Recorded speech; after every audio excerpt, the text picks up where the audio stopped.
Si abrís vuestra Biblia en la carta de 1 de Timoteo, capítulo 3, yo lo agradezco, ya que será ahí donde continuaremos el estudio de la palabra del Señor.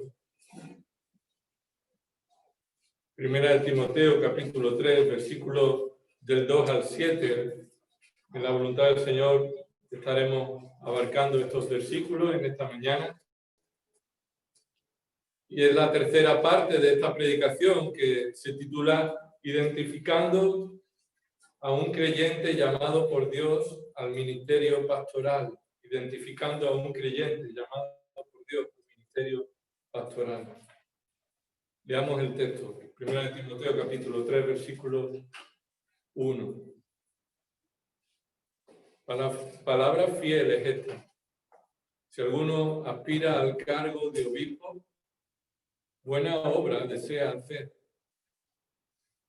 Un obispo debe ser, pues, irreprochable, marido de una sola mujer, sobrio, prudente, de conducta decorosa, hospitalario, apto para enseñar, no dado a la bebida, no pendenciero, sino amable, no contencioso, no avaricioso.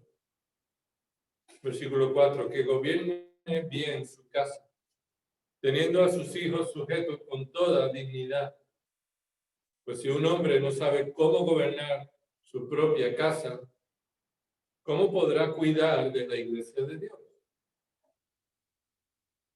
No un recién convertido, no sea que se envanezca y caiga en la condenación en que cayó el diablo. Debe gozar también de una buena reputación entre los de afuera de la iglesia, para que no caiga en descrédito y en el lazo del diablo. Vamos a orar. Señor, ante tu palabra estamos, porque ha sido tu voluntad que podamos despertar en un nuevo día, que podamos estar ahora con los sentidos dispuestos, sometidos a tu Espíritu Santo, para que nuestro corazón sea lleno de tu verdad. Señor, estamos incapacitados de nuevo, no solamente para obedecer o hacer obras que, Señor, sean justas a tus ojos por nosotros mismos, sino que tampoco estamos capacitados por nosotros mismos a entender tu verdad de la manera en la que tú la has transmitido, con el propósito y la enseñanza que fue tu intención y que sigue siendo hoy. Por eso, Señor, te pedimos que de nuevo en esta hora, Señor, tu Espíritu Santo alumbre nuestro entendimiento. Y también tu Espíritu Santo obre en el corazón de aquellos que todavía están muertos espiritualmente, para que en cualquier momento de tu escritura sabemos que ella tiene poder para salvación, para hacer traer a los pecadores al arrepentimiento, aquellos que tú has escogido para que crean y se salven. Y Señor, que te pedimos que nuestro corazón también sea dócil en la enseñanza, seamos enseñables, Señor, no seamos rebeldes a tu verdad, no estemos pensando en cómo aplica esto a otras personas, sino, Señor, cómo esto se aplica a nuestra propia vida. Y con el deseo de darte gloria, Señor, te pedimos que nos ayude a aplicarlo y obedecer. Todo esto oramos, Señor, dándote gloria a ti y reconociendo la absoluta autoridad de Cristo. En su nombre oramos. Amén. A causa de que el ministerio pastoral no es cualquier obra, esta obra, como dice Pablo aquí, es una obra buena, es una obra destacablemente buena, ya que es la obra que Dios ha encargado que algunos hombres que Él ha llamado y capacitado ejerzan en dependencia de su palabra y también en la dependencia y reconocimiento de la autoridad de Cristo y no de los hombres. Aquellos que Dios llama a este ministerio pastoral, Dios les da un deseo de cumplir tal ministerio Y ese deseo proviene de la obra de Dios, de la obra del Espíritu Santo. Sin duda hemos leído, versículo 1, que aquel que aspira al cargo de obispo desea hacer una buena obra. Pero tal deseo, hemos estudiado en los domingos anteriores, no debe ser la única manera de identificar a un obispo, un pastor, un anciano que Dios llama al ministerio. Ni siquiera aquellos que parecen tener un deseo deben guiarse exclusivamente en un deseo subjetivo, ya que nuestro corazón es engañoso y puede encontrar algún tipo de justificar un deseo pecaminoso escondido detrás de un aparente deseo de servicio. Es tanto para la persona que desea este cargo como para el resto de la iglesia la necesidad de examinar tal deseo, poner a prueba tal deseo a la luz de la exigencia de Cristo. Así que estamos en los versículos del 2 al 7 observando la lista de características que identifican a un obispo llamado y capacitado por Dios. Y de nuevo repito, observa, son características que identifican. Esto no es una lista de requisitos que se coloca en un tablón de anuncios como una oferta de trabajo. No es eso lo que el propósito de esta carta tiene, sino más bien instruir a Timoteo principalmente y al resto de pastores de la iglesia hasta el día de hoy a cómo ellos deben identificar las características de un creyente que Dios está llamando y capacitando al ministerio pastoral. Hemos dicho que esta lista no es exhaustiva, es decir, todas las cosas que están en la lista no son todas las cosas que se piden. Pero las cosas que se piden, sin duda, están incluidas en esta lista. Así que desde el domingo pasado estuvimos observando las 5 primeras características de un obispo llamado y capacitado por Dios. Vimos cómo, en primer lugar, debe ser irreprensible. En segundo lugar, vimos cómo debe ser marido de una sola mujer. En tercer lugar, se caracteriza porque es sobrio. En cuarto lugar, se caracteriza porque es prudente. Y terminamos el domingo pasado hablando de su conducta decorosa. En esta mañana, con la dependencia del Señor, vamos a observar el resto de la lista, si Él quiere, para su gloria. Observa el versículo 2 y encontramos de nuevo la sexta característica que identifica a un obispo que ha sido llamado y capacitado por Dios. Versículo 2. Debe ser hospitalario. Debe ser hospitalario. Este adjetivo que califica a este obispo llamado por Dios, literalmente significa en el griego amigo de forasteros. Amigo de forasteros. Hospitalario no necesariamente se está enfocando en que solamente invita a sus amigos a casa, sino que especialmente pone el énfasis en que él está abierto a ser amigo de aquellos que son desconocidos.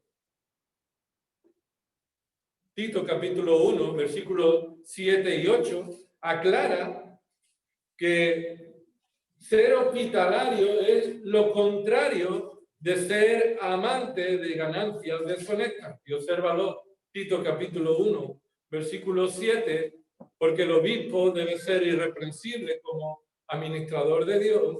Continúa esta lista, Tito 1, 7, no obstinado, no iracundo, no dado la bebida, no pendenciero, cosas que están viendo y se van a ver en la lista de 1 Timoteo también.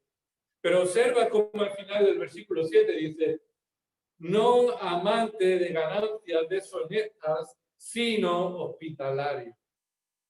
Sino hospitalario. Por alguna razón, el Espíritu Santo relaciona el amor y el amigo de ser forastero con lo contrario de ser amante de ganancias deshonestas. No es amante de ganancias deshonestas, sino hospitalario. Así que aquel que es hospitalario, aquel que es obispo debe ser hospitalario, y esto no está dispuesto, muestra que no está dispuesto a pecar para hacerse con la riqueza de los otros, sino que está abierto a compartir lo que el Señor le da con los desconocidos. Es decir, no está dispuesto a pecar buscando adquirir riquezas de los demás sin compartir las suyas, sino este debe estar ocupando su tiempo en proteger y proveer para necesidades de otros, si es necesario, compartiendo los suyos. Ahora, amigo de forastero, ¿qué se refiere esa palabra forastero? Esto puede conllevar desconocidos, extranjeros, pero sin duda esto implica una sabiduría, porque no a todos puedes meter en tu casa, ni en todas circunstancias puedes meter a cualquier desconocido en tu casa, sino que tiene la implicación de no marginar a nadie por ninguna cuestión racial o nacional o de nacionalidad, que no margina a nadie, que es amigo, está dispuesto a ser amigable y comprensivo con aquellos que son desconocidos o extranjeros de nuestra tierra. Un testimonio se ve en Tercera de Juan. Mira Tercera de Juan, como esta iglesia, el apóstol Juan, reconoce un motivo para valorar y agradecer a Dios por cómo Gayo está dando un buen testimonio de hospitalidad, y precisamente esto es en un contexto de ser hospitalario con extranjeros, con forasteros, pero no necesariamente desconocidos, sino aquellos que están dentro del cuerpo de Cristo. Mira lo que continúa diciendo, que ellos le proveen de las necesidades. Versículo 4. No tengo mayor gozo que este, oír que mis hijos andan en la verdad.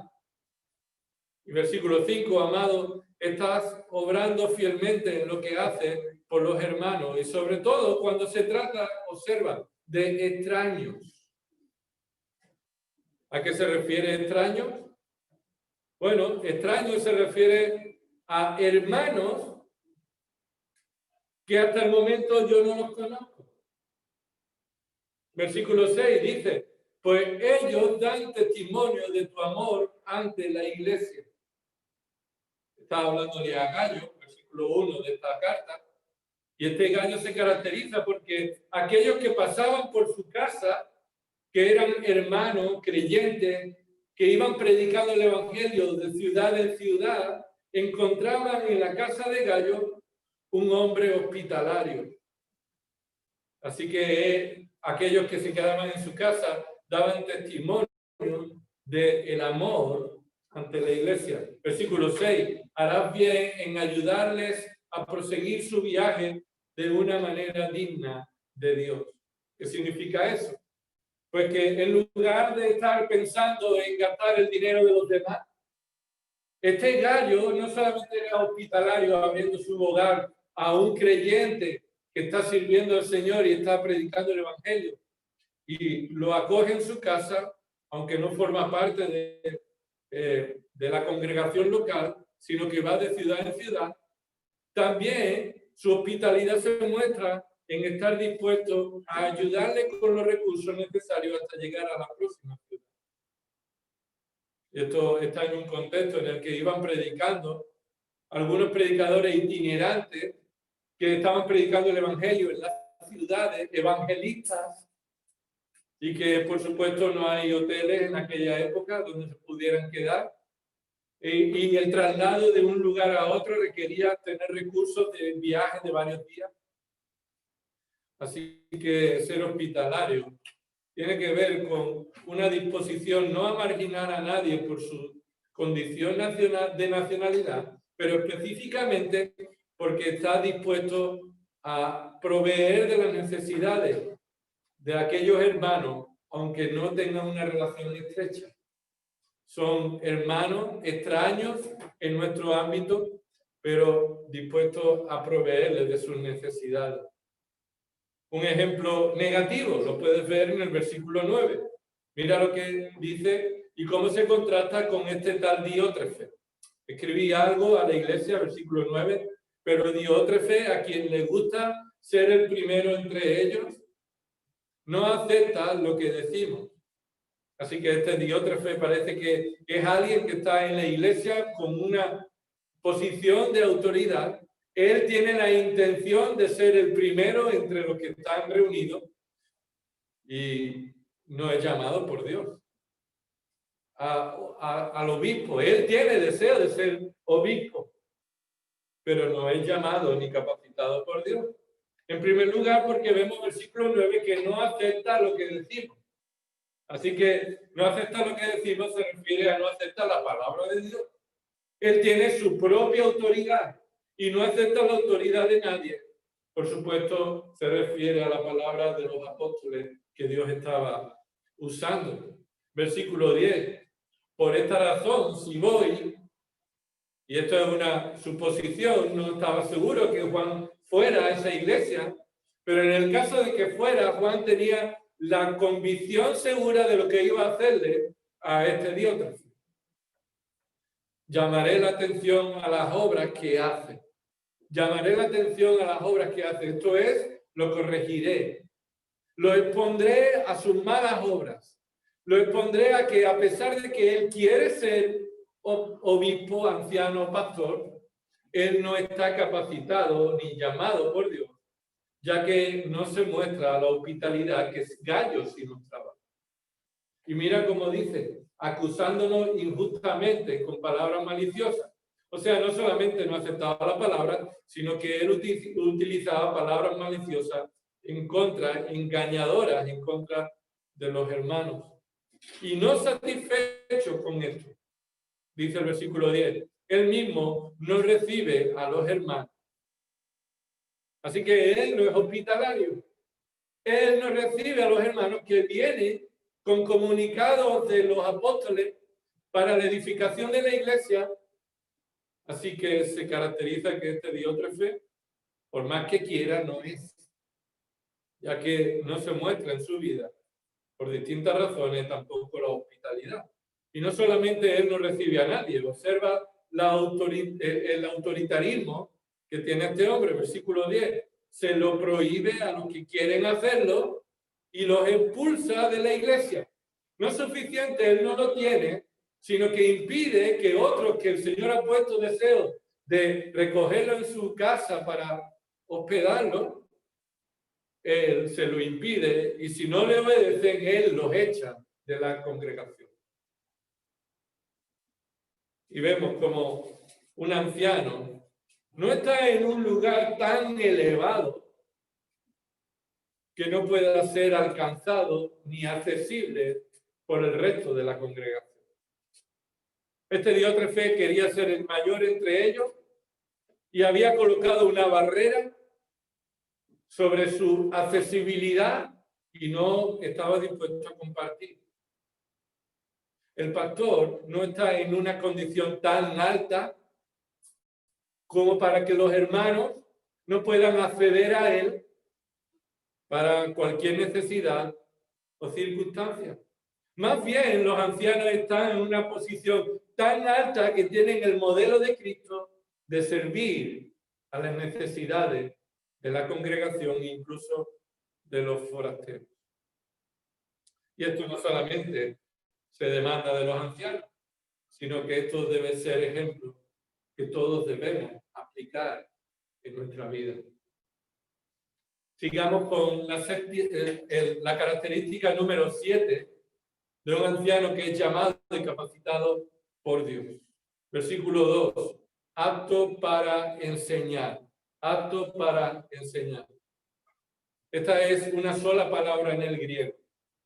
En el griego no se está enfatizando la aptitud o la capacidad de enseñar, sino en el griego está mostrando que Dios le ha provisto de conocimiento y ejemplo y testimonio en su vida, que por supuesto lo capacita para enseñar, pero no está hablando de capacidades intrínsecas en su habilidad natural, sino más bien como un maestro espiritual. El original, esta palabra es didáctico. Didáctico, y entendemos cómo usamos esta palabra en nuestro entorno, ¿verdad? Didáctico. Algo que se caracteriza porque enseña a otros o otros pueden aprender de él. Así que un obispo califica como obispo llamado por Dios porque es alguien que puede enseñar, pero no porque tenga habilidades propias, naturales, al margen de la obra del Espíritu Santo, sino porque Dios lo ha capacitado para conocer la palabra, aplicarla a su vida y enseñarla. Ahora, destaquemos aquí una situación. Aquí nos está diciendo que necesariamente tenga que ver con el ámbito de la predicación pública, de la predicación de la palabra. Esa palabra de enseñar, didáctico, engloba no solamente la predicación, lo cual entendemos que Dios capacita, pero también a medida que está uno desarrollando ese don, el Señor también está dando ciertas habilidades en ello, en dependencia del Espíritu. No se resume solamente en una predicación pública como la que podemos estar expuestos ahora, sino que es alguien que puede enseñar a otros en un ámbito de un discipulado personal o de una enseñanza en un pequeño grupo. Así que no se está hablando de que sea alguien que tenga una capacidad de estudio universitario, que en ocasiones se exalta estas condiciones, que tenga estudios universitarios, que tenga algún título especial de preparación. Ahora, lo que sí implica es que sea conocedor de la palabra y hacedor de la palabra. Mira lo que dice Tito, capítulo 1, versículo 9. Lo explica un poco más concretamente. Tito, capítulo 1, versículo 9. Debe ser alguien que retiene la palabra fiel. Esto de retener la palabra fiel es alguien que conoce la palabra y la guarda en su corazón y la mantiene en fidelidad, en obediencia. Esta palabra fiel, que es conforme a la enseñanza, para que sea capaz, y esa capacidad observa que viene de retener la palabra. Esa capacidad no viene de que ha aprendido en una escuela a exponer un tema. No, la capacidad viene porque es retenedor de la palabra. Está conociendo y esa palabra de Dios está afectando su vida y su corazón. Y ahora él es capaz de exhortar con sana doctrina, no solamente a los que están creciendo de la palabra, sino también es capaz de refutar a los que contradicen. Y esto requiere conocimiento profundo de la Escritura. Requiere un conocimiento profundo de la Escritura, no solamente para exhortar en sana doctrina, sino también para refutar a otros. Pablo advierte a algunos creyentes que deben considerar no hacerse maestros.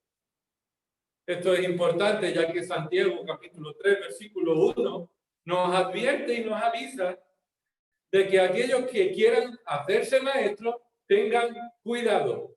Consideren que ellos serán juzgados y tendrán un juicio más severo de parte de Dios que aquellos que no son maestros, ya que ellos se ponen a decir lo que la palabra de Dios significa, lo cual tiene la responsabilidad delante de Dios de no torcer la palabra de Dios. Maestro no significa que deba estar en posición, como hemos dicho, de titulaciones superiores, universitarias o doctorados reconocidos, sino un imitador de Cristo. alguien que conoce la palabra de Dios, la aplica en su propia vida y está en un conocimiento profundo para poder exhortar y refutar a aquellos que contradicen. Un ejemplo de esto lo puedes encontrar en Esdras. Esdras, capítulo 7, versículo 6, y en Nehemías, capítulo 8, versículo 9, Esdras es un ejemplo de alguien que, movido por el Espíritu Santo, se ha propuesto en su corazón escudriñar la Escritura para ponerlas en práctica, para enseñarlas. Y esto es apto para enseñar. No que tenga habilidad elocuente, no que tenga titulación universitaria o especial, sino a alguien que pueda enseñarle a otro no solamente la teoría, sino la práctica en su propia vida.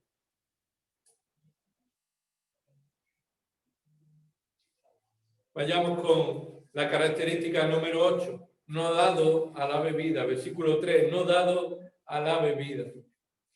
Y esta es la primera en la lista que se utiliza de manera negativa. Todo lo demás era positivo, que sea correctamente, positivamente, de una manera concreta. Ahora, la primera en la lista que se expresa de manera negativa es no dado al vino. Dado al vino en la traducción griega de una palabra compuesta que significa en vino. No alguien que está en vino. No es alguien que está involucrado, obsesionado, entregado, ocupado, metido en el vino. Aquí el obispo se caracteriza porque no necesita el vino, porque no depende del vino, porque no abusa del vino. Y cuando hablamos del vino, estamos hablando también de cualquier bebida alcohólica que te hace perder la moderación. Ya no eres sobrio, ya no eres prudente, ya no tienes conducta decorosa. Así que esto sucedía porque en Éfeso era una práctica religiosa que se desenfrenaban y se emborrachaban por medio de la bebida alcohólica, pensando que esa era una manera de conectarse con las divinidades. Así que socialmente era bien visto esas borracheras. En ningún modo lo que estamos diciendo es que no puede beber nada de vino. Lo que no podemos convertir es esto en un legalismo que limite el consumo de vino de ninguna de las maneras o quedará desacreditado. El límite no debe medirse tampoco por cuánto es capaz de beber. Es decir, algunos pueden decir, oye, mira, es que yo me bebo 3 vasos de vino y todavía estoy bien, no he perdido. No, aquí no se está hablando de que el límite esté cuando tú ya hayas perdido el dominio, el control de tus sentidos. Ya que sabemos que para que llegaras a 4 vasos y no perder los sentidos, es que ya abusaste durante mucho tiempo de ese vino, ¿verdad? Porque a cualquiera que no está acostumbrado a tomar vino, le dan medio vasito y ya el hombre se pone contento, ¿verdad? O esa persona se pone perdiendo los papeles. Así que no estamos hablando de cuánto eres capaz de soportar en la bebida, sino si esa bebida para ti es imprescindible. Si esa bebida para ti es necesaria. Y si se caracteriza porque tú has perdido o pierdes el control o estás en una práctica de consumo por encima de lo apropiado. Debemos de cuidarnos mucho, hermano, de utilizar este punto como un juicio injusto o hipócrita de una falsa justicia. ¿Qué dijeron de Jesús? Que era un comedor, un bebedor. ¿Y quién lo estaba diciendo? Aquellos que utilizaban los límites externos para mostrar su propia justicia. Los fariseos, que ellos no tomaban, por lo menos que no lo vieran. A lo mejor ellos perdían el norte en privado cuando nadie lo veía, pero utilizaban esta circunstancia para acusar injustamente, y a día de hoy podemos estar también utilizando este punto para mostrar hipócritamente una piedad que no existe. Hermano, no es malo tomar alcohol. No es pecado tomar alcohol. Mientras eso sea una circunstancia que no te controla, que no la necesitas para poder llevar el día adelante, que puedes gozarte con otros hermanos sin necesidad de que estés presente. Pero debemos de tener mucho cuidado de saber dónde poner el límite, porque esto nos llevará a una falta de dominio propio. Primera de Pedro, capítulo 4, versículos 3 y 4. Porque el tiempo ya pasado os es suficiente para haber hecho lo que agrada a los gentiles.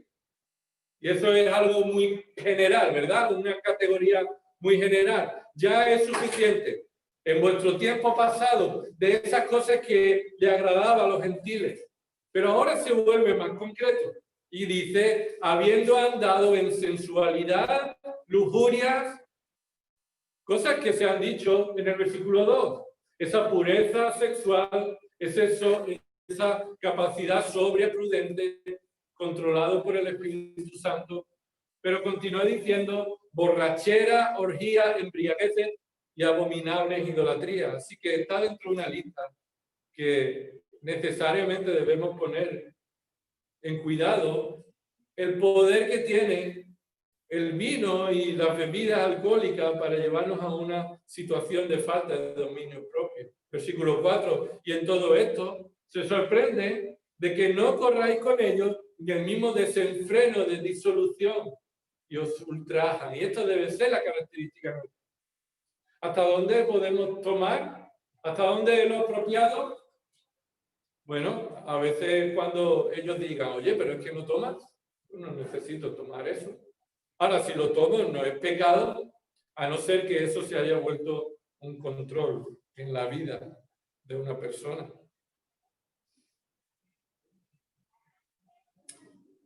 La característica número 9, no pendenciero, versículo 3, no pendenciero. ¿A qué se refiere no pendenciero?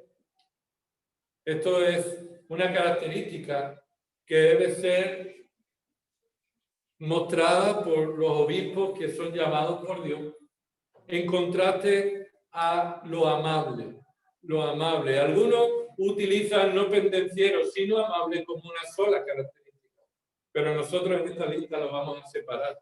No pendenciero es lo contrario de ser amable. La raíz de esta palabra significa golpear. Pendenciero significa golpear.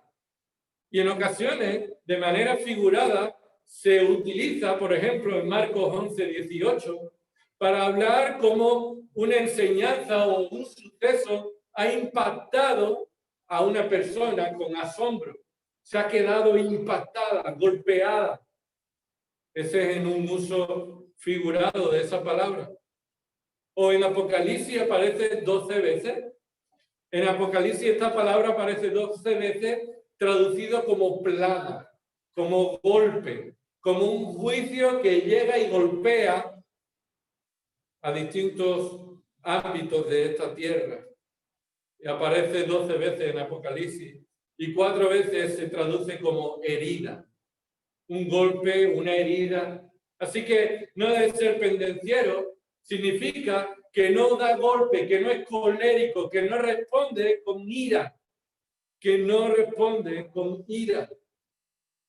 Un comentarista dice, aquellos que hacen mucha amenaza y que son de temperamento belicioso, aquellos que hacen amenaza y hablan a los demás con amenaza, como ese Diótrefes, amenazaba y era violento y era capaz de expulsar a alguien por una actitud colérica, pendenciera. En lugar de propinar azotes, el obispo debe estar preparado para recibir. En lugar de propinar azotes y golpes, el obispo debe estar preparado para recibir y ser de testimonio al resto de hermanos para tener una disposición como la de Cristo. Que siendo el dueño y el que puede mandar legiones de ángeles del cielo, se pone delante de Pilato y se pone al azote, al golpe. Y Cristo es nuestro ejemplo. Cristo es nuestro ejemplo de disposición al sufrimiento en lugar de responder con ira. La iglesia es la comunidad de amor y debe ser cuidada, protegida por un obispo que ama y que no se caracteriza por su ira, por su disposición a la pelea. Nuestra batalla, nuestra pelea es por la fe. Y no dentro de la iglesia con carne y sangre, sino una guerra espiritual con armas espirituales que están en Cristo Jesús, como se nos dice en Efesios 6, del 10 al 20.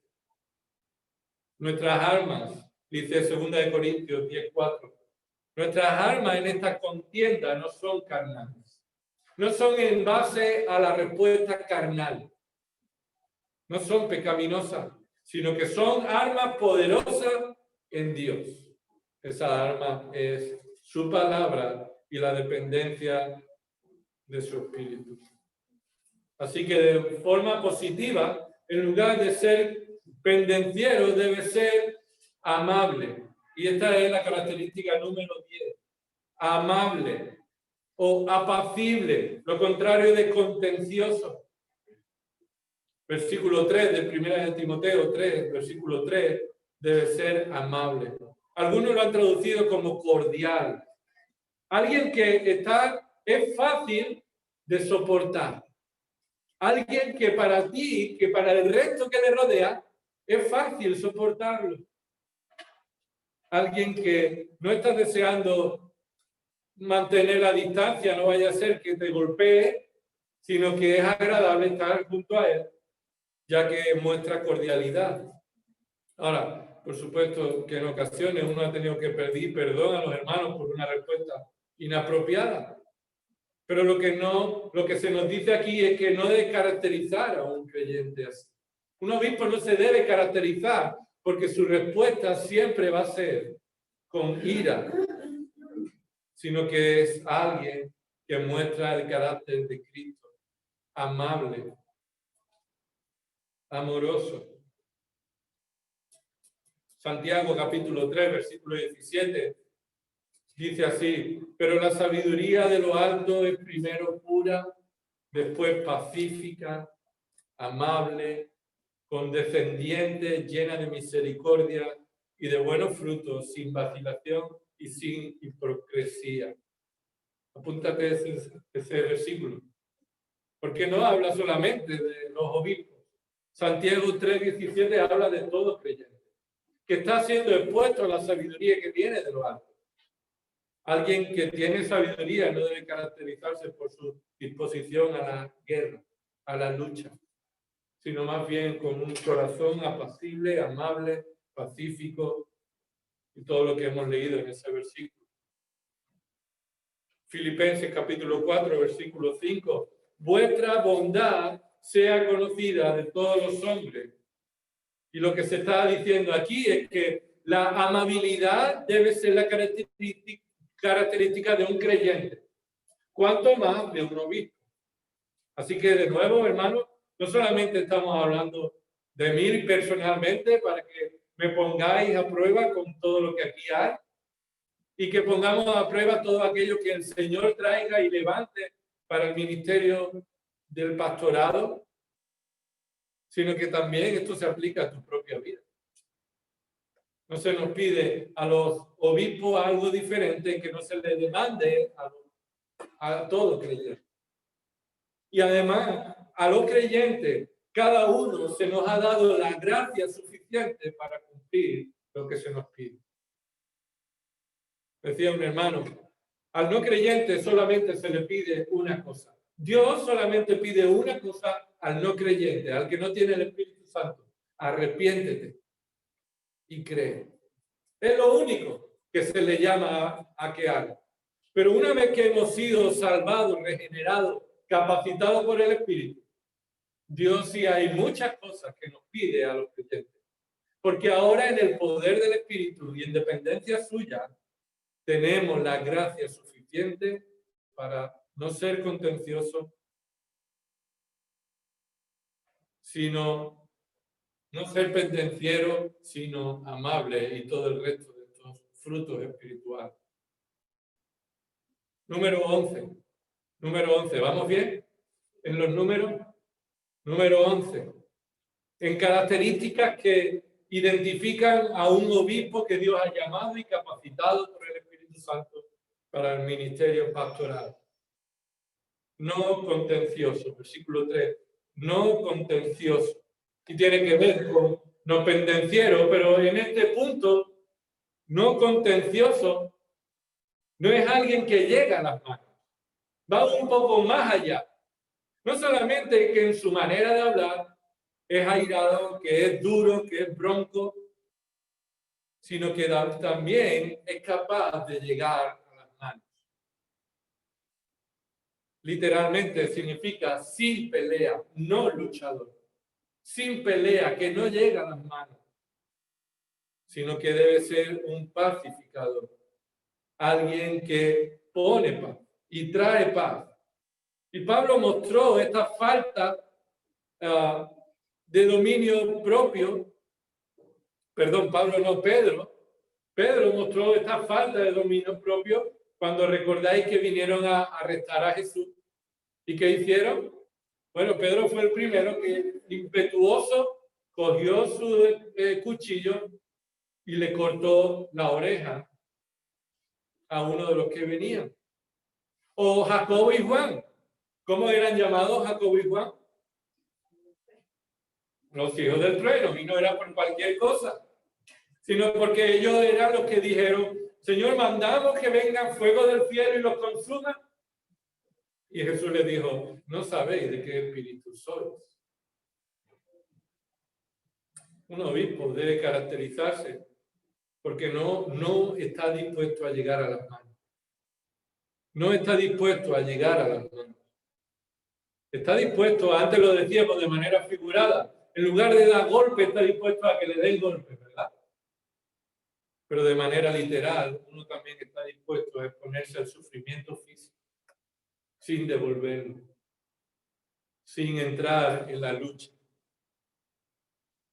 Tito, capítulo 3, versículo 2, también se refiere como una característica de todos los creyentes, así que no solamente para los obispos, sino para cada uno de los que han sido salvados por la gracia de Dios.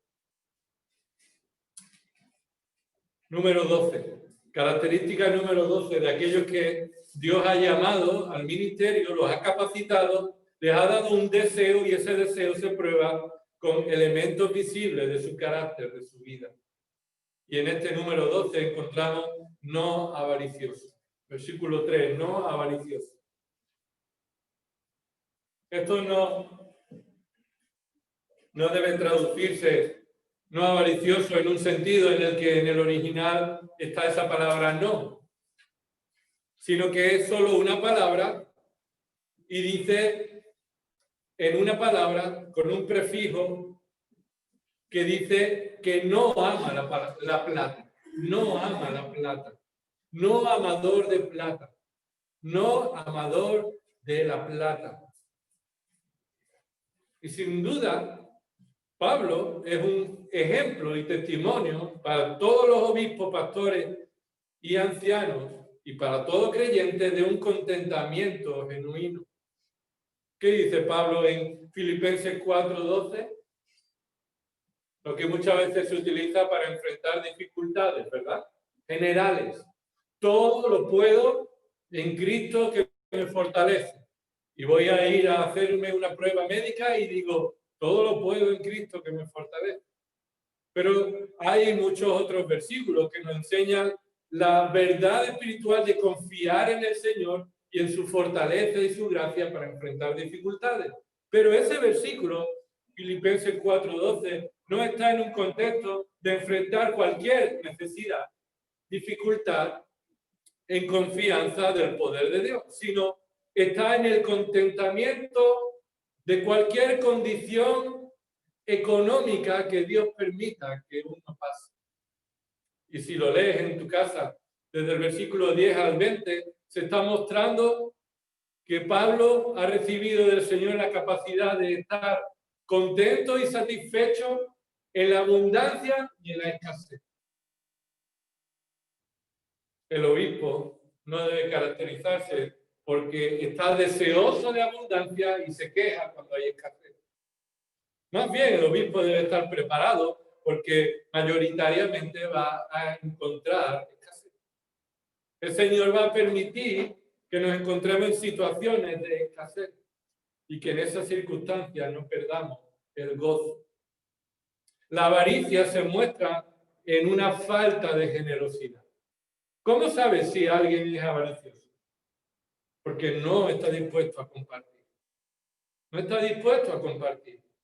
Y Pablo le enseña a Timoteo que el anciano debe enseñar a los creyentes con su propio ejemplo.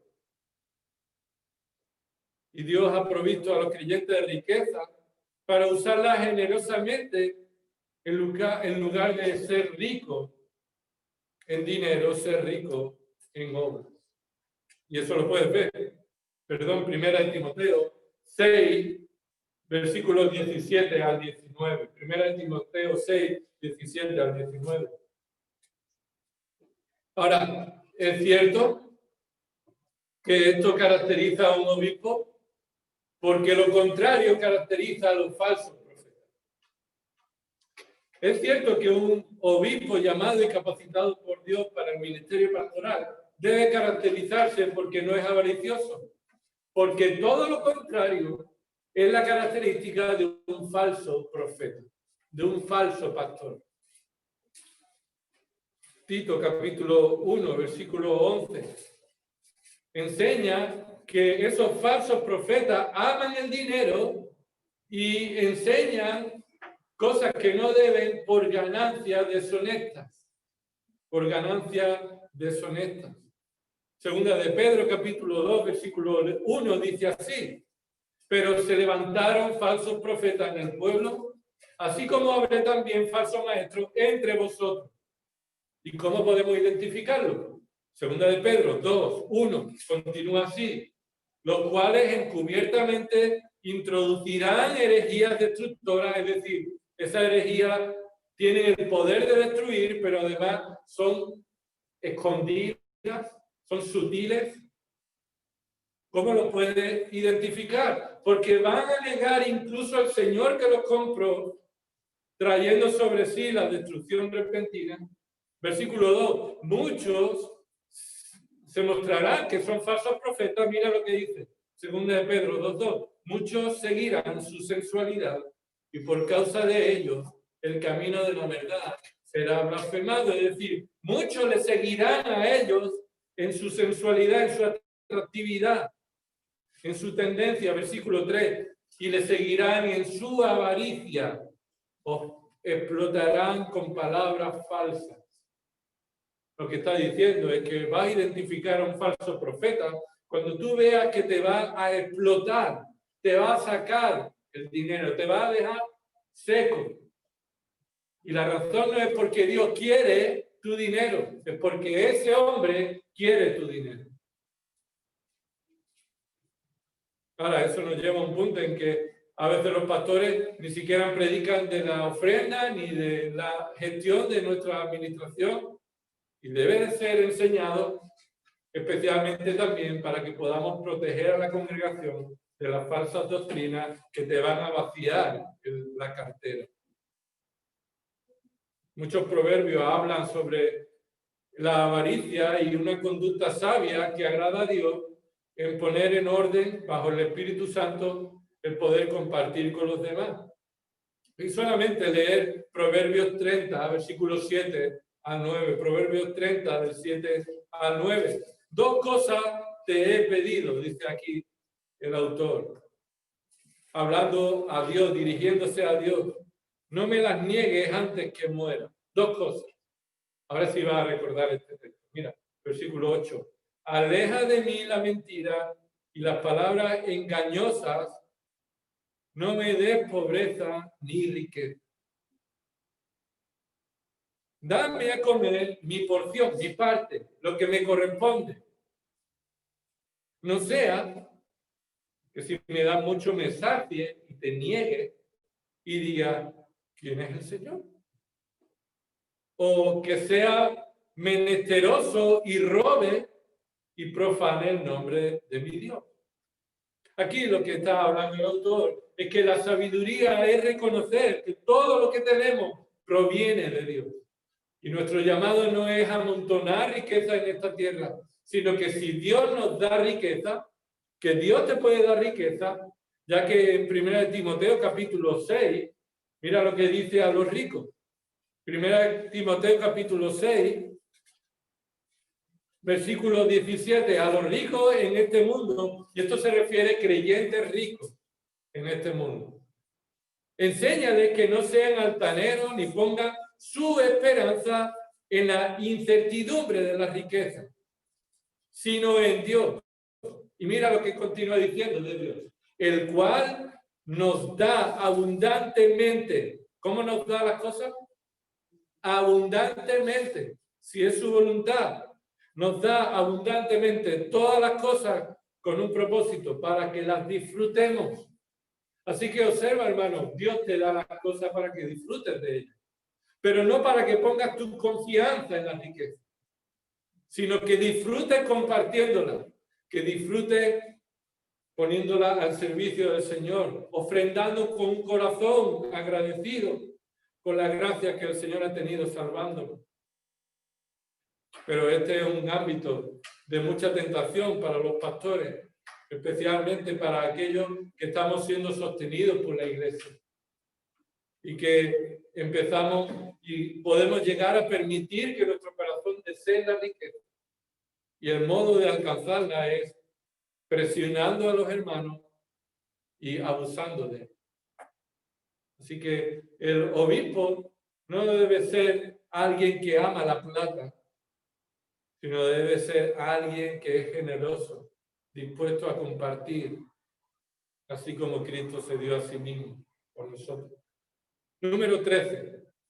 Ya estamos llegando casi al final. Número 13. Que gobierne bien su casa. Y en este contexto del versículo 4 y 5, y aquí aunque hay mucho que cortar, no nos vamos a parar mucho, más adelante lo veremos en otras partes de la Escritura, pero dice que gobierne bien su casa, especialmente con respecto a sus hijos. Porque ya dijo en el versículo 2 que debe ser marido de una sola mujer, y eso también está en el ámbito de la familia. Pero ahora, en el ámbito familiar, dice que gobierne bien su casa, especialmente cómo trata a sus hijos. Tito, capítulo 1, versículo 6, lo deja bien claro. Estamos yendo a Tito porque es un pasaje paralelo que nos da luz para entender otros textos. Versículo 6, Tito 1, 6. Esto es, si alguno es irreprensible. Esa es la primera característica. La segunda es la misma que Timoteo, que viene en Timoteo 3. Marido de una sola mujer. Pero observa que la tercera, que viene en la lista de Tito, es precisamente cómo él trata a sus hijos. Que tenga hijos creyentes, no acusados de disolución ni de rebeldía. Y esto hay que explicarlo.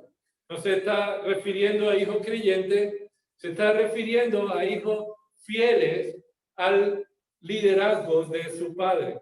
Volvamos de nuevo. 1 Timoteo 3, versículo 4. Debe gobernar bien su casa. Y esto no es solamente los obispos, esto es un llamado a todos los varones. Los varones han sido colocados por Dios, y lo hemos visto en domingos anteriores, para que gobiernen su casa como cabeza de la mujer, como cabeza y líder de su hogar, para proveerlos, protegerlos y para liderarlos, cuidarlos, servirles. Que gobiernen bien su casa es una característica que se exige de una manera innegociable para los obispos, los pastores, los maestros.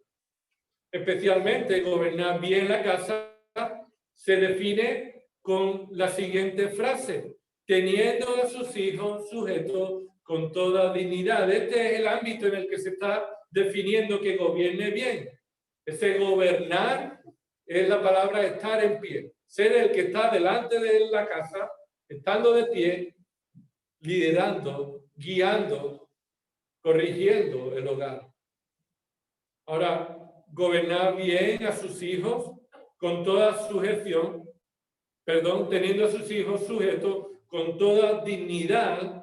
Esta es la manera en la que los obispos deben gobernar bien y el resto de hombres deben gobernar bien su casa. ¿Cómo lo hacen? ¿Cómo es un buen gobierno? No solamente teniendo a sus hijos sujetos, que esto sería lo que uno enfatizaría. Es decir, tener a los hijos bajo autoridad es lo que significa sujeto. Es decir, que tenga a sus hijos bajo la autoridad que él tiene como padre. Esa sujeción debe ser traducido fielmente, es hijos sujetos. Esta palabra, esta preposición, se expresa en la condición en la que los hijos van a estar bajo el liderazgo de los padres y significa bajo orden. La palabra sujetos o en sujeción, como traduce la Reina Valera, en sujeción, es la condición en la que los hijos deben estar en cada familia bajo la orden de los padres. Los padres no son los que están bajo la orden de los hijos. Son los hijos los que están bajo la orden de los padres. Esto implica que reconocen la autoridad que el padre tiene y deben mostrar obediencia y respeto al liderazgo del padre. Ahora, no se está diciendo que se requiera esa actitud de los hijos. Lo que se está enfatizando es que se requiere una actitud de los hijos. Una actitud concreta. No es el obispo que queda descalificado a causa de sus hijos. Es el obispo que queda descalificado de cómo está gobernando bien a sus hijos con toda sujeción. Y la clave está en el final de la frase: con toda dignidad. Eso es lo que se exige de un obispo. No solamente lo que se exige a todo hombre, que gobierne bien su casa, que tenga a los hijos bajo su autoridad, sino lo que se exige de un obispo es que lo haga con dignidad. No son los hijos los que tienen que actuar con dignidad. Es el padre, el obispo, que debe guiar y poner orden sobre sus hijos de una manera muy concreta, con toda dignidad. Hasta ese punto, todo ha sido en un contexto propio del que los padres deben ejercer. Deben de poner a los hijos bajo su autoridad, pero no van a hacerlo de cualquier manera. No vale que sea de cualquier forma. Se exige que lo realicen con toda dignidad. Con toda dignidad implica que todo lo anterior debe estar sucediendo, pero en un contexto específico. No puede abusar de los hijos. No puede oprimir pecaminosamente a los hijos. No puede hacer daño gratuito a los hijos, abusar de los hijos, despreciar a los hijos, ignorar a los hijos, sino que más bien es una exigencia específica para todos los creyentes, especialmente el obispo debe hacerlo instruyendo y corrigiendo a sus hijos, estorbando su pecado, impidiendo que continúen en el pecado, confrontándolos al evangelio, exponiéndoles al evangelio, diciéndoles lo que no pueden hacer, no lo que no deben hacer, sino lo que no pueden hacer mientras están bajo nuestra responsabilidad. Mira, tus hijos no son tuyos. Tus hijos no son tuyos, han sido dados por Dios, Salmo 127, versículo 3, como una herencia a los padres. Y tú, como padre, y especialmente los padres, estamos llamados a cuidarlo bajo la autoridad que Dios nos ha dado, pero hacerlo con toda dignidad. En primer lugar, debes amar a Dios sobre todas las cosas, para después colocar a tu hijo en ese amor, impidiéndole el pecado, disciplinándole cuando peca, impidiendo que viva de una manera rebelde a la espalda de Dios, exponiéndolo a todo lo que necesita para su vida, poniéndote tú como ejemplo en toda dignidad. Proverbio usa esta palabra con toda dignidad para hablar de la reverencia, adoración, actitud de adoración. Debo de tratar a mis hijos, colocarlos bajo mi autoridad, no de una manera autoritaria y con ira y pendenciero y que me teman porque en cualquier momento yo puedo soltarle un guantazo sin venir a qué, porque ellos tengan que estar satisfaciendo mis antojos, sino que debo hacerlo adorando a Dios de esta manera, como un acto de adoración, con toda dignidad, con reverencia, un acto de adoración. Ahora, mira, muchos padres han olvidado adorar a Dios y han pasado a adorar a sus hijos. Y creen que adorar a Dios es adorar a sus hijos.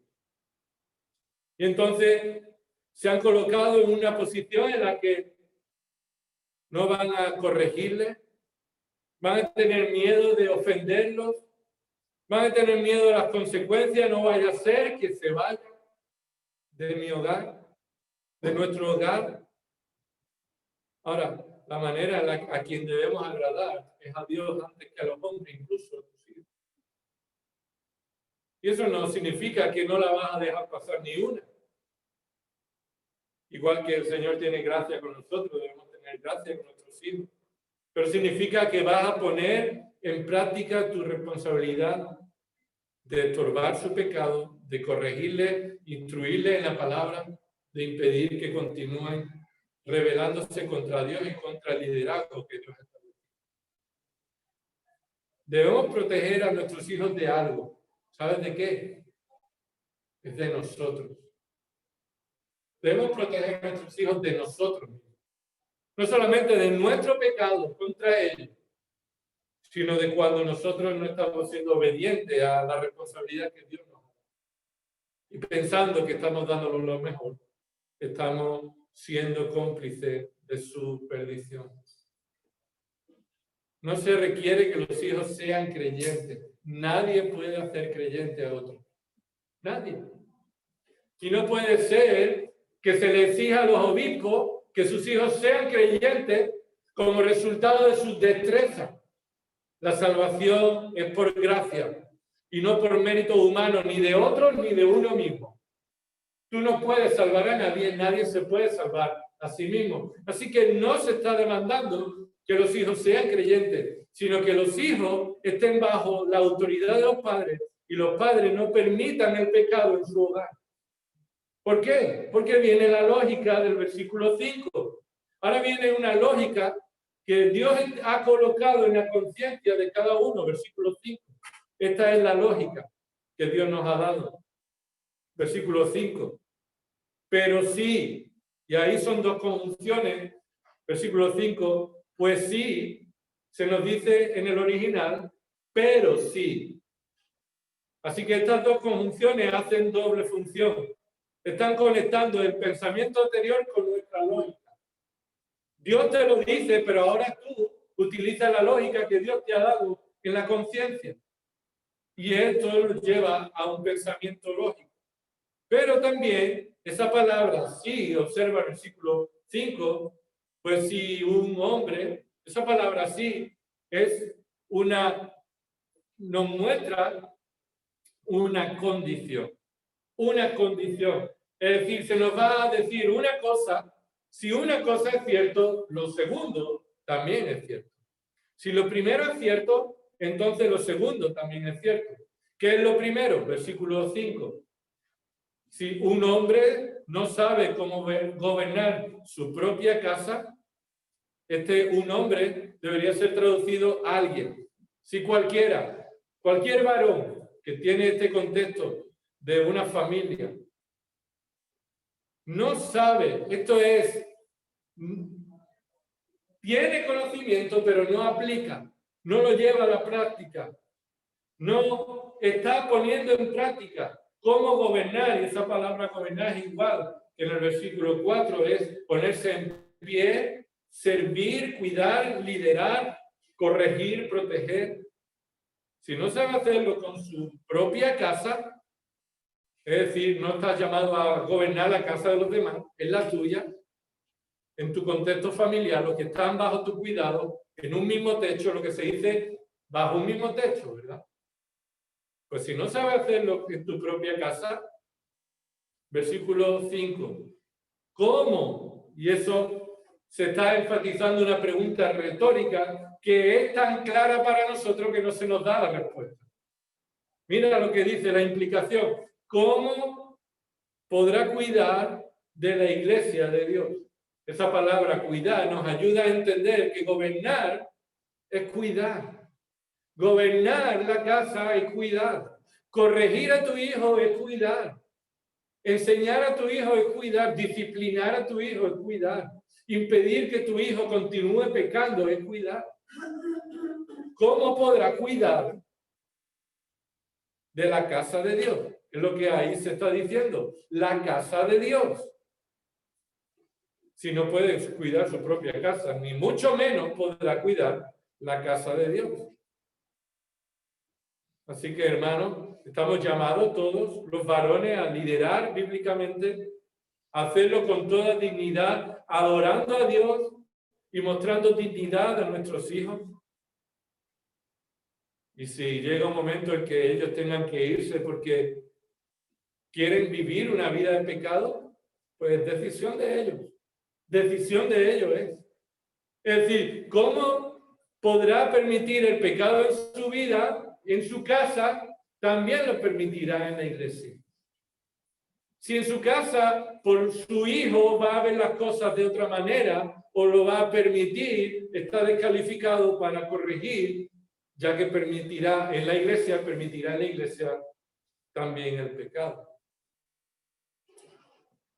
Número 14, característica número 14, no recién convertido, no un neófito, dice la Reina Valera, no un recién convertido, esto literalmente no es alguien recién plantado, no es alguien recién plantado, y de una manera literal se traslada a un significado figurado que no es un recién convertido. No solamente tiene que ver con el tiempo cronológico. ¿Cuánto tiempo tiene que llevar convertido? No lo está diciendo. Lo que está diciendo es, no debe ser alguien que tiene la madurez espiritual de un recién convertido. Da igual que tú lleves 60 años en la iglesia, 30, 20, 10 años en la iglesia. Si tu nivel espiritual, tu madurez espiritual es la de un recién convertido,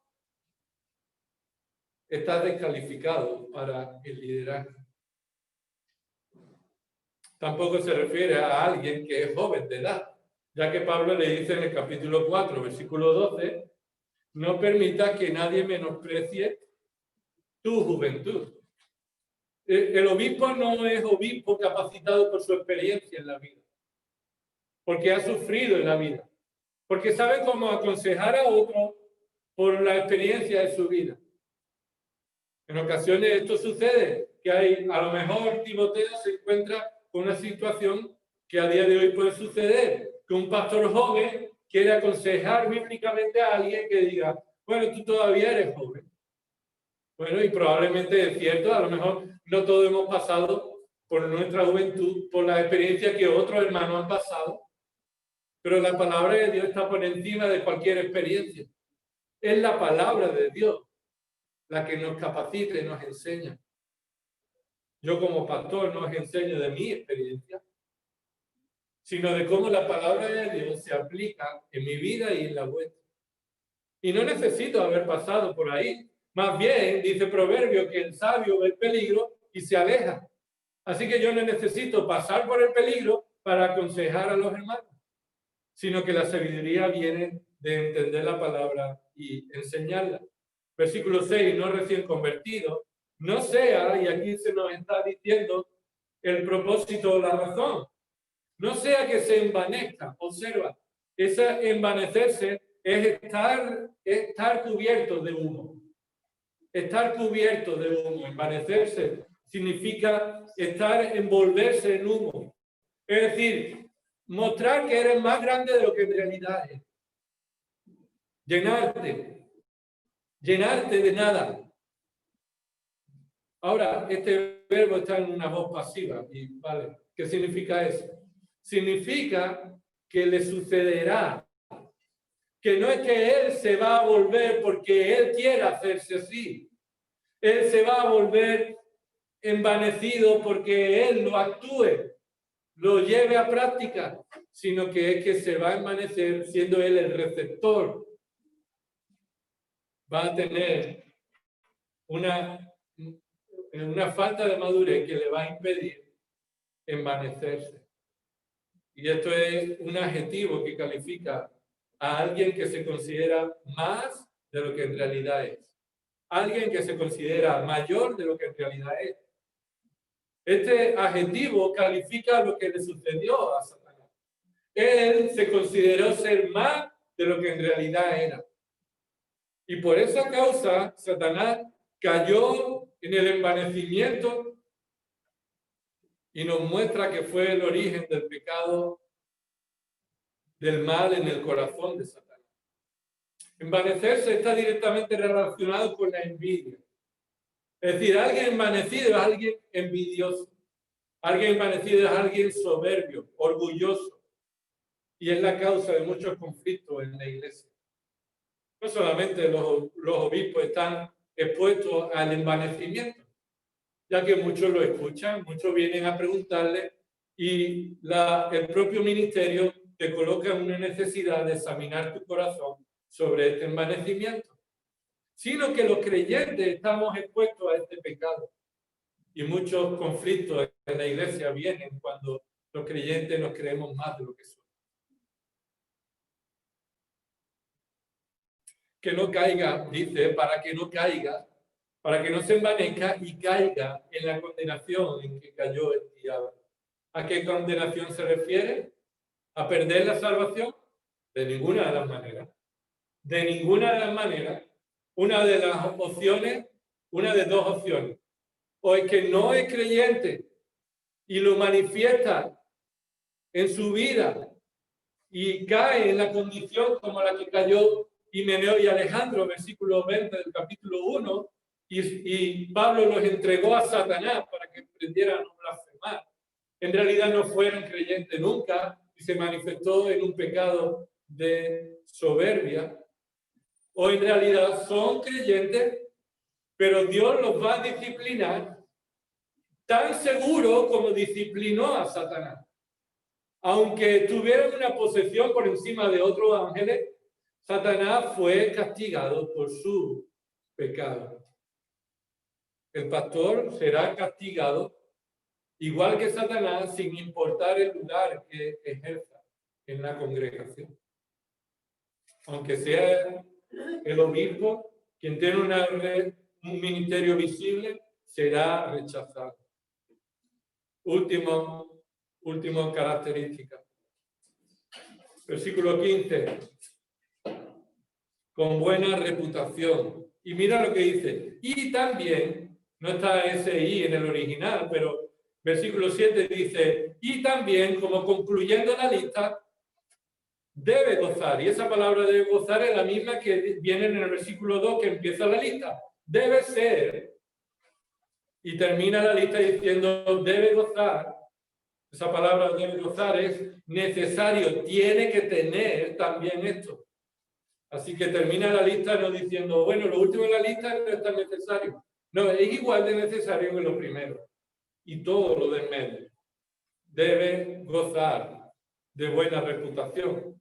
Esto no es que necesariamente todo el mundo esté de acuerdo con él fuera de la iglesia, sino que los que están fuera de la iglesia no tienen nada de qué acusarle de un pecado, ni dentro ni fuera de la iglesia, sino que han sido los de fuera de la iglesia testigos de un buen testimonio, una buena evidencia del fruto en sus vidas. Y así que los de fuera tienen una buena consideración y dice esta consecuencia, para que no caiga en descrédito y en el lazo del diablo. Esto es para que no deje de ser irreprensible. Para que no deje de ser irreprensible también dentro como fuera de la iglesia.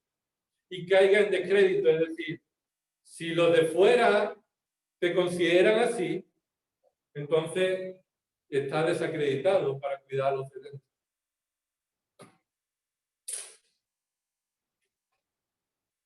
Permitirme unos minutos antes de terminar este párrafo, ya que hemos estado viendo características de un obispo llamado por Dios para el ministerio, capacitado por Dios en los frutos de su vida, frutos espirituales. Sino que entonces, una vez visto esto, ¿cómo es el proceso en el que se reconoce a un anciano? ¿Cómo es el proceso en el que se reconoce a un anciano en la iglesia? Y te voy a dar rápido 4 puntos que no es y 4 que sí. Y mira, rápidamente. Reconocer a un anciano en la iglesia como llamado y capacitado por Dios no es un nombramiento, sino un reconocimiento. No es un nombramiento, sino un reconocimiento. No se nombra a ancianos en la iglesia, se reconocen a los ancianos. Y esto implica que la iglesia ve en la vida de ese hombre los frutos que Dios exige, que Dios produce a aquellos que Él llama. Que no es tampoco, no es una decisión democrática, sino una decisión divina. Es decir, los ancianos no se reconocen en la iglesia por votación de mayoría. La votación en la iglesia no se encuentra en ningún ámbito en el que debe aplicarse. Ya a no ser que sea para buscar algo preferente de decir, oye, ¿qué color pintamos este local? Bueno, podemos decir, bueno, lo que la mayoría opine. Pero la palabra de Dios es nuestra última y absoluta autoridad. Y no se decide ni se reconoce por decisión democrática. La democracia no está conforme a la voluntad de Dios. La democracia no asegura la voluntad de Dios, sino es decisión divina. Debemos tomar la decisión conforme a ver cuál es la decisión de Dios. Y eso requiere entender la Biblia, la palabra de Dios y aplicarla. No es el reconocimiento de un anciano, no es para toda la vida, sino mientras cumpla lo que la palabra de Dios exige. No es para toda la vida, sino mientras cumpla en su vida el testimonio que la palabra de Dios exige. Y en cuarto lugar, lo que no es para la gloria de ese hombre, es para la gloria de Dios. No es para la gloria de ningún hombre, es para la gloria de Dios. Ahora lo que sí es, el proceso bíblico de reconocimiento de ancianos, según la palabra de Dios, es así. En primer lugar, es Dios el que llama soberanamente. Es Dios el que llama soberanamente al ministerio.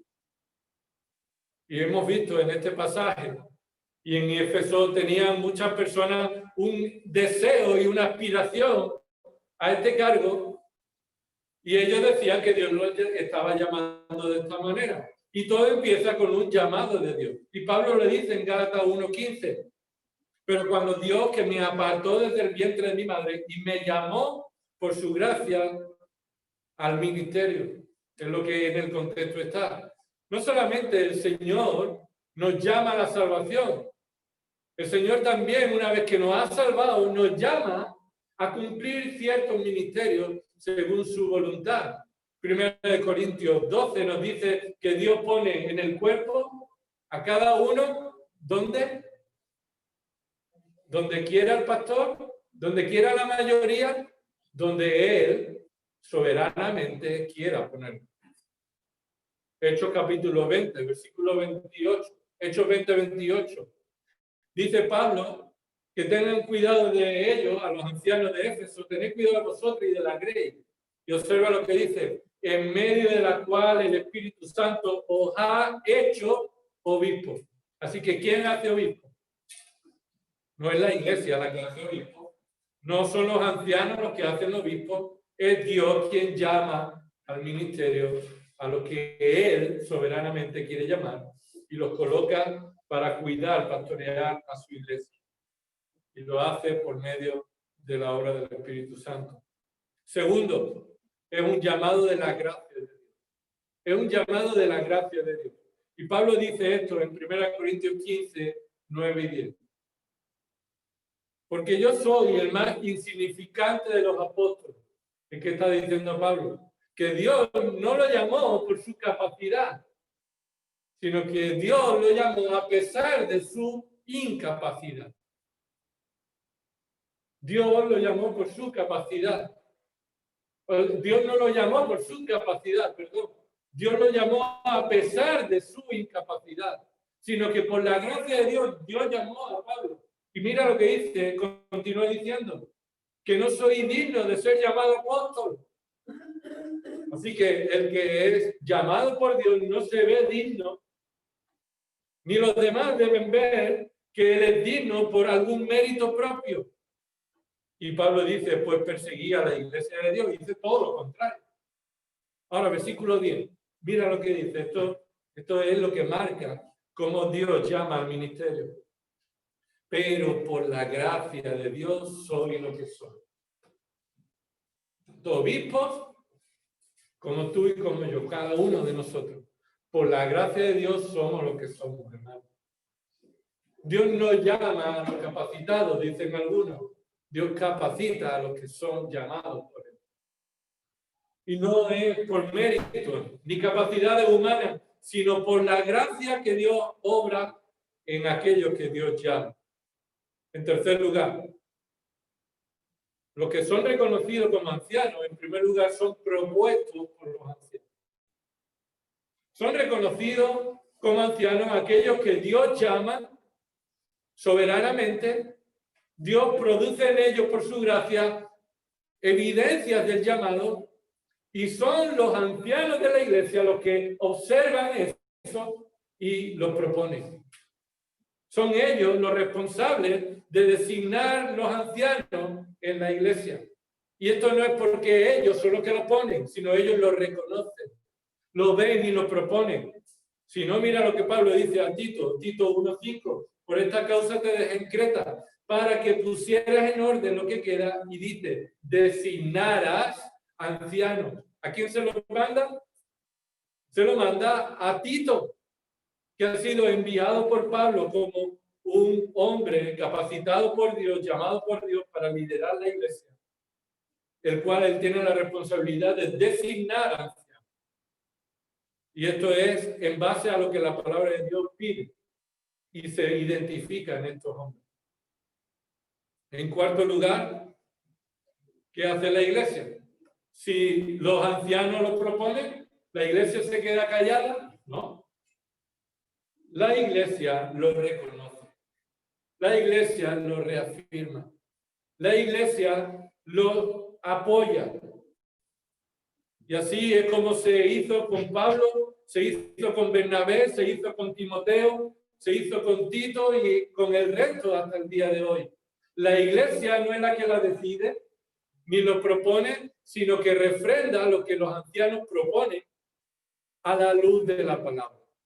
Y Pablo le recuerda a Timoteo, 1 Timoteo 4:14, no descuides el don espiritual que está en ti, que te fue conferido por medio de la profecía, es decir, por la palabra de Dios en aquel momento, con la imposición de manos del presbiterio. ¿Y esto qué significa?